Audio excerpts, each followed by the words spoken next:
Kita coba bongkar bagaimana simulasi pertanyaan-pertanyaan penguji pada seminar proposal. Baik, kita mulai dari pertanyaan yang pertama. Apa judul penelitian Anda dan apa tujuan dan maksudnya? Kita bisa jawab, kita langsung sampaikan judul kita. Baik, judul penelitian saya adalah pengaruh kredibilitas endorse terhadap keputusan pembelian produk skincare. Maksud dari judul penelitian saya ini adalah untuk mengidentifikasi dan mengetahui dampak kredibilitas endorse terhadap keputusan pembelian pada produk skincare di kalangan konsumen. Kemudian ada pertanyaan yang kedua adalah, mengapa Anda memilih topik ini? Nah, apa masalah yang ingin dipecahkan? Nah, kita tinggal menjawab, penelitian ini dilakukan karena pentingnya peran endorse dalam mempengaruhi keputusan pembelian konsumen. Masalah yang ingin dipecahkan adalah untuk memahami sejauh mana kredibilitas endorse mempengaruhi preferensi dan keputusan pembelian konsumen dalam membeli produk-produk skincare yang dimaksudkan. Kemudian akan disusul pertanyaan, apa manfaat dari penelitian ini? Gampang saja, Anda tinggal menjawab, penelitian ini memiliki manfaat akademis dan praktis, memiliki manfaat teoritis dan praktis. Secara akademis dan teoritis, penelitian ini akan berkontribusi pada perkembangan teori kredibilitas sumber dalam konteks produk skincare, dan secara praktis, hasil penelitian ini akan memberikan wawasan bagi perusahaan dalam mempertimbangkan faktor-faktor kredibilitas dalam memilih endorser produk. Kemudian akan ditanya lagi pada pertanyaan selanjutnya, apa kebaruan dalam penelitian ini? Kita tinggal jawab, kebaruan dalam penelitian ini terletak pada beberapa hal. Bisa pada fokusnya, bisa pada teori yang digunakan, bisa pada metode yang digunakan, bisa pada subjek penelitian. Misalnya, kita fokus pada kebaruan pada aspek fokusnya. Kebaruan dalam penelitian ini terletak pada aspek fokusnya yang belum banyak diteliti oleh penelitian sebelumnya, khususnya di Indonesia. Penelitian ini akan melengkapi literatur-literatur terkait kredibilitas endorser dalam konteks produk skincare yang saat ini masih sangat terbatas dan jarang.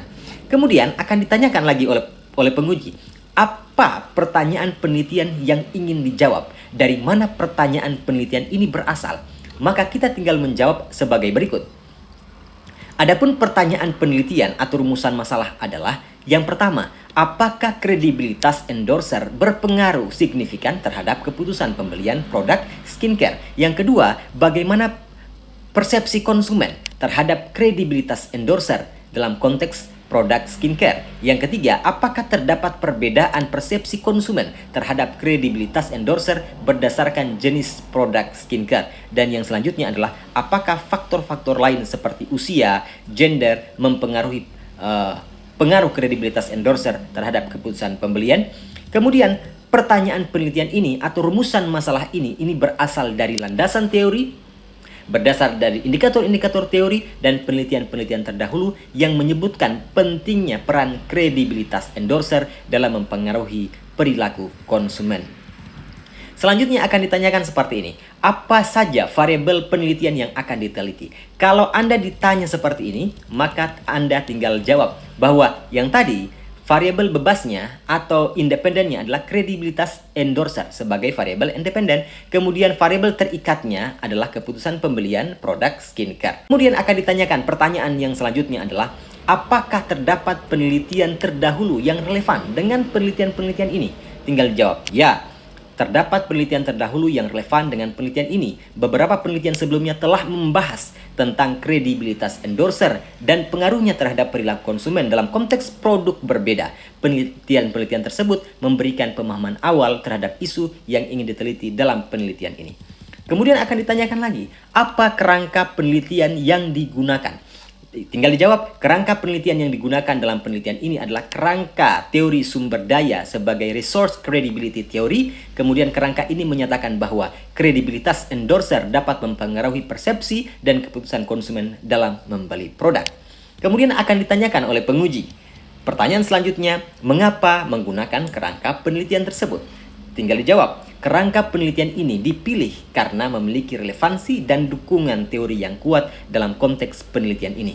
Teori sumber daya menjelaskan bagaimana sumber daya seperti kredibilitas endorser dapat mempengaruhi perilaku konsumen. Selain itu, kerangka ini telah digunakan dalam penelitian-penelitian sebelumnya dan terbukti sangat signifikan dan kemudian sangat valid. Setelah itu, akan ditanyakan apa hipotesis penelitian ini. Nah, kita akan jawab hipotesis berdasarkan rumusan masalah tadi.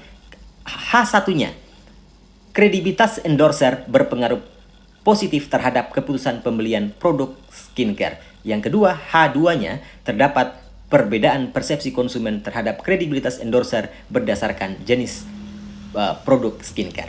Nah, akan ditanyakan lagi pertanyaan selanjutnya, bagaimana metode penelitian yang akan digunakan?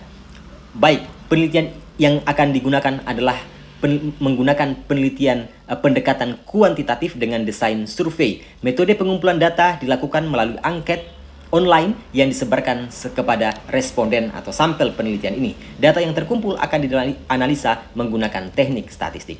Bagaimana teknik pengumpulan datanya? Nah, teknik pengumpulan datanya dilakukan melalui angket online tadi yang disebarkan melalui Google Form yang berisi pertanyaan tentang kredibilitas endorser dan keputusan pembelian produk skincare. Responden akan diminta untuk memberikan tanggapan mereka secara mandiri dan akan dijaga kerahasiaannya. Kemudian, pertanyaan selanjutnya, bagaimana teknik analisis data yang akan dilakukan? Tinggal dijawab, data yang terkumpul akan dianalisis menggunakan teknik analisis statistik seperti regresi linear sederhana, uji T, dan uji determinasi. Kemudian akan ditanya bagaimana validitas dan reliabilitas data bisa dijamin. Validitas data dapat dijamin melalui penggunaan angket yang telah diuji validitas dan reliabilitasnya. Selain itu, kita juga akan melakukan metode reliabilitas dengan alpha Cronbach.